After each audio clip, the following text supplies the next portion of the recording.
All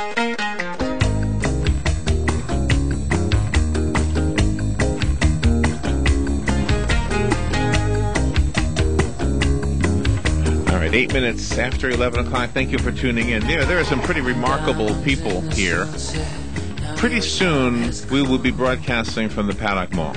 Yeah. Right? When we're broadcasting over there, we will see every morning, because we're here first thing in the morning. We're here before first thing in the morning. We're here at -1 in the morning, right? But we will start to see the folks who come out to the mall, and their whole purpose is to walk. That's the exercise they get. Typically, they have a few years on them, right? Mm-hmm. And I've often thought that it is so fabulous that they've taken it upon themselves to do this on a regular basis. What if you have a couple of issues and, okay, I can't do that anymore? Maybe you broke a hip or whatever. You've got something going on. You can still exercise, and I love the book we're going to talk about right now. If you are an activities director for an assisted living facility, we've got a lot of them in this community. Maybe you're just with a church group and you want to have a little exercise program. This book is going to help you out because it allows you to think in ways that you would not think of to exercise. For example, using a chair for balance, right? It's an absolutely wonderful book about exercise for older people. Move with Balance is the title of the book. Healthy aging activities for brain and body. And I like the idea that they make the connection, actually that she makes the connection is what I should say, and she is our guest, Karen Peterson. She wrote this book. It is wonderfully written, wonderfully illustrated with photographs that will definitely, if you don't get what it's saying in the words, the picture says it all, and just the sheer importance of these activities. And as I started to say, if you're an activities director, you got to get this book, because you know what they're probably doing, and I've witnessed this. They probably have an old cassette tape. They probably haven't even gotten to CDs yet. And that cassette tape probably has like 20 minutes of exercise, right? Some guy singing, right? Okay, ladies, lift your hands, right? Right?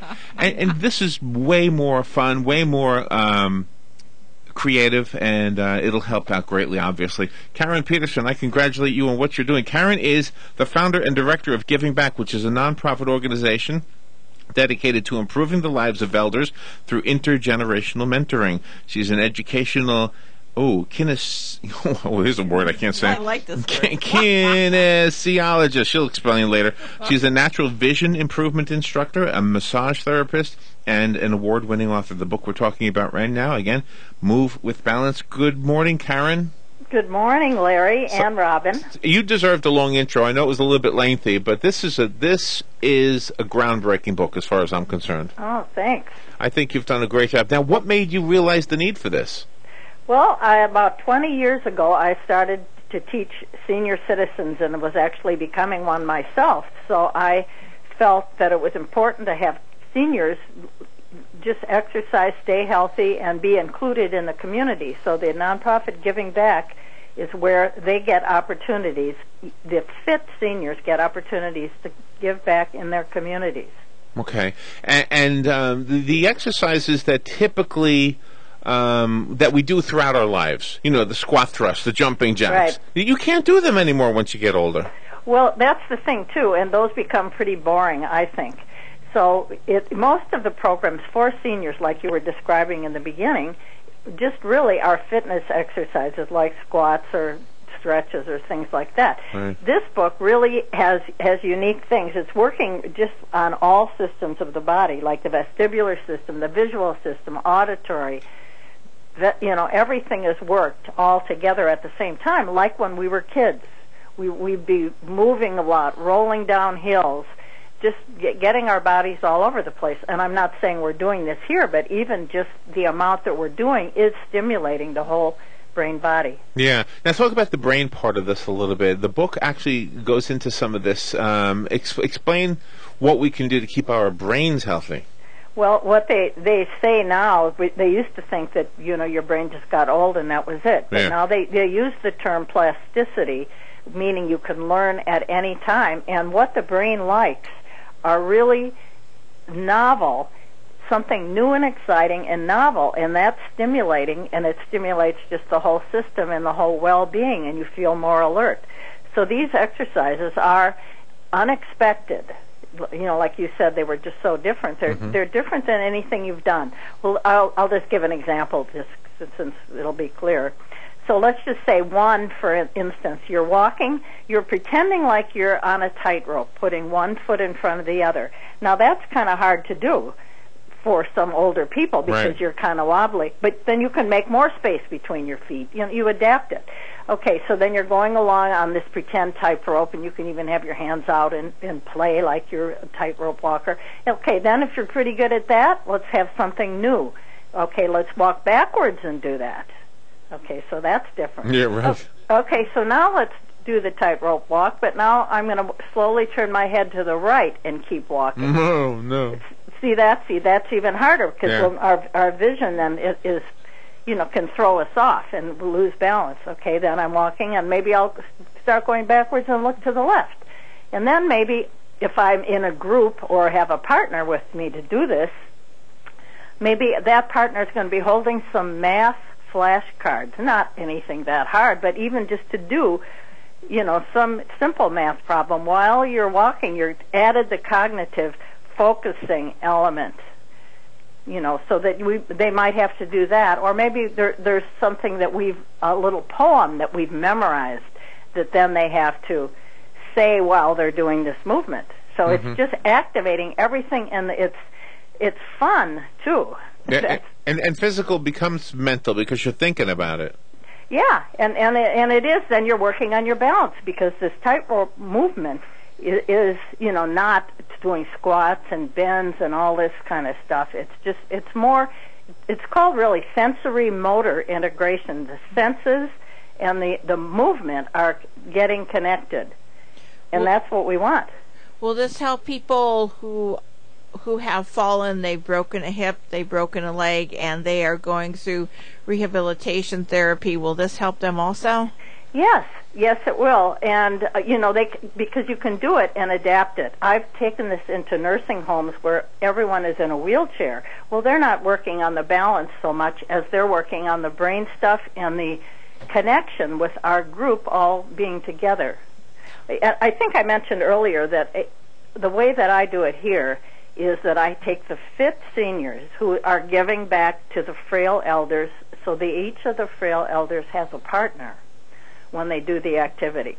So then they feel safe and they want to do it, and they can't squeak by and not do it. If I'm teaching a group of people, they can pretend that they're doing the exercises, and I can't see each and every one of them. But if they each have a partner, they really can do the exercises according to their ability. Yeah, the book has some very creative, and for those of you who work in this field and think you've seen everything, I bet you haven't seen this.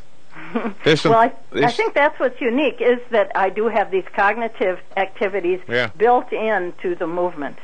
And that's what you also focus on in the book. You have a portion called Growing the Brain, and that's what is truly unique to this book. We haven't seen that often. Right, and that's why I think it really goes for all seniors. The fit seniors, what by fit, when I say that, I mean those who are independent and walking around and still, completely, probably in their 60s and even 70s. But I don't even consider it age, because there could be one of these, I call them mentors, the younger seniors. They could be in their 80s, but they're a fit person who is helping the frail one. Do you know, I'm guessing, Karen, that just the fact of putting this book together was an exercise for you. I know. A mental one. I know. Yeah, I mean, you had to think of all these things, and or I guess I'm wanting to know how the book came about. Are the things in the book things that you've incorporated into exercise for years, or is this something you just thought of recently? Or no, actually, I used to do these exercises with children, and that's another thing. Grandchildren could be doing these with their grandparents in your community. Okay. So I used to do these with children to help with focus and coordination, right-left brain integration, so that there's whole brain learning. And I would do that, and then as I said, one day I just walked into a senior center to show them what I could do, and then they said, "Wow, this is great." So as I worked with all these seniors over 20 years now, in fact, this will be the 20th year. Yeah. I started to just experiment with these different things, and then they got good at it. So I said, "Well, I got to challenge them a little bit more." Yeah, challenge is the key word there. Talk a little bit about the person who could benefit from this, but they're starting to, I guess they're starting to feel the signs of dementia, whether it's Alzheimer's or some other dementia. Do the exercises, especially the ones that stimulate the brain, help out in that area? Yeah, I think that they do. We did take this program into an assisted living facility here, and the head of our Department of Health did a full-on evaluation of a treatment group and a control group and everything, and he discovered there was 38% fewer falls in the treatment group, and he felt it was that's a really neat study, and that would be on my website. But he felt that the difference in this and other programs, which we've already mentioned, is the brain exercises. It just gets the person, I'm going to use the word focused. You know that feeling, and we've all had it, when our minds are running off in some direction and our body's doing something else. I mean, that's the time we forget where we park our car in the parking lot, and then we maybe get in an accident or fall or something. Right. But you're like training yourself to be present. You're right here, right now. I mean, that is just a safety measure in itself. I mentioned the photographs in my introduction, and they say a lot. There's quite a few photographs of people throwing things like balls or beanbags and things like that. That seems like an easy one to understand why it's important. There's a couple of things involved here. You're moving your muscles. Yep. Your reaction to catching something obviously plays a role in all of this. And reaction time. Yeah. Right, and if you play catch with a partner, you have to anticipate. These are all things that you have to do in real life. I was just going to say, thanks for telling me that you like the photos, because that was another thing that took a while to get just the exact photos that I wanted. And then there are also 60 videos online of the activities. Yes, I thank you for mentioning that. I didn't go to the website yet, but I did see in my notes that there are some videos. There's 60 of them, right? Yeah. Wow. So and notice how in the book it's got it's kind of arranged like, well, why should we do this exercise? And then there's a few sentences on why we should do this. Okay. Then that goes into, well, how do you do it? Then it's step by step of how you do it. And then if you still need a little more help in figuring out what exactly we're doing, you can go and just view that video. And I made them all separate because you know how sometimes I find you get on one of these CDs or something, and then you're just looking and scrolling up and down and all around. But this one, you just click right on the exact video you want to see, and you just see that one, and that's it.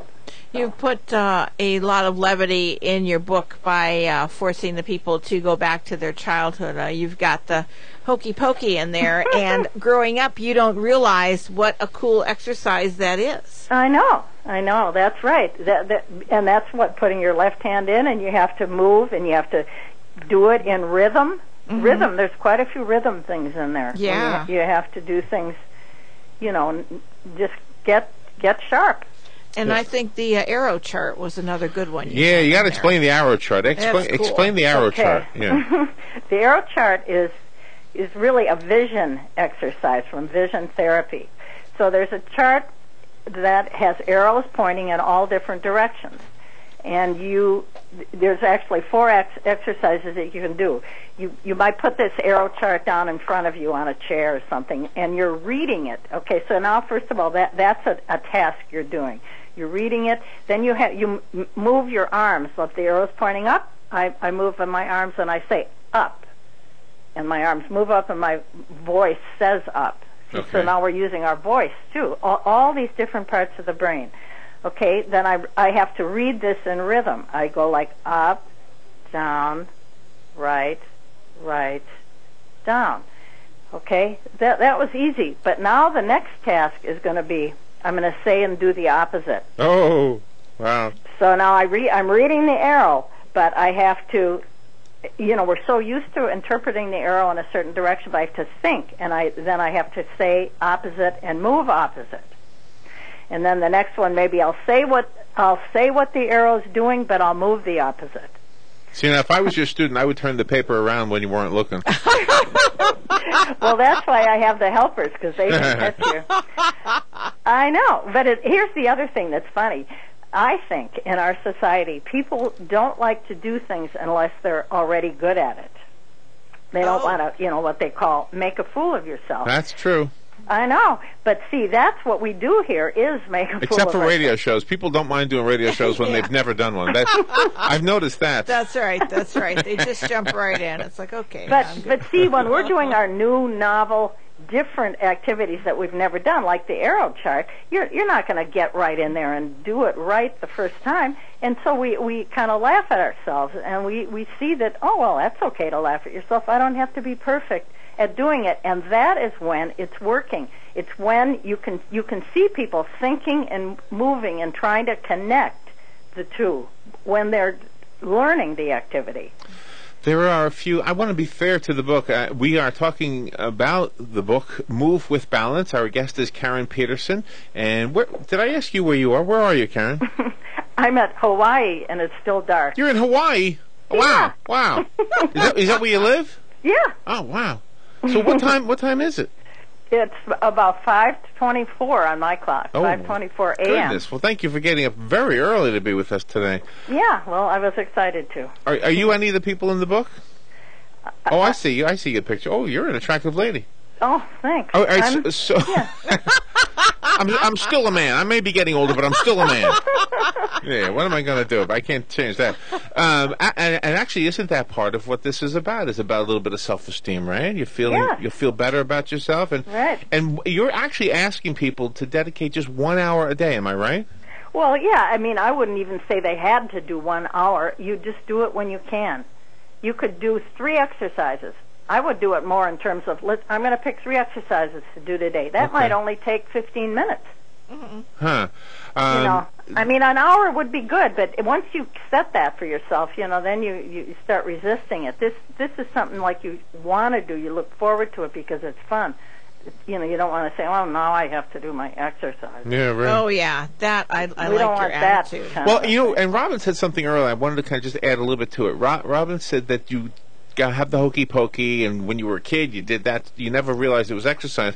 And I was thinking when she said that, how many things we did when we were kids were exercise? We didn't even think of them. Just walking down the block, riding the bicycles. I know. Right? That's the point, that our heads were moving in different directions. Our bodies were always learning how to balance and adjust.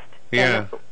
And that's what these exercises are doing, exactly that same thing. And they're as fun as being a kid, actually, some of the time. Have you ever witnessed, and I want to ask you about the clock thing, too, by the way, but first let me ask you this. Have you ever witnessed, let's say, an elder exercise class that had some issues that you wish you could have changed, or maybe that you did change?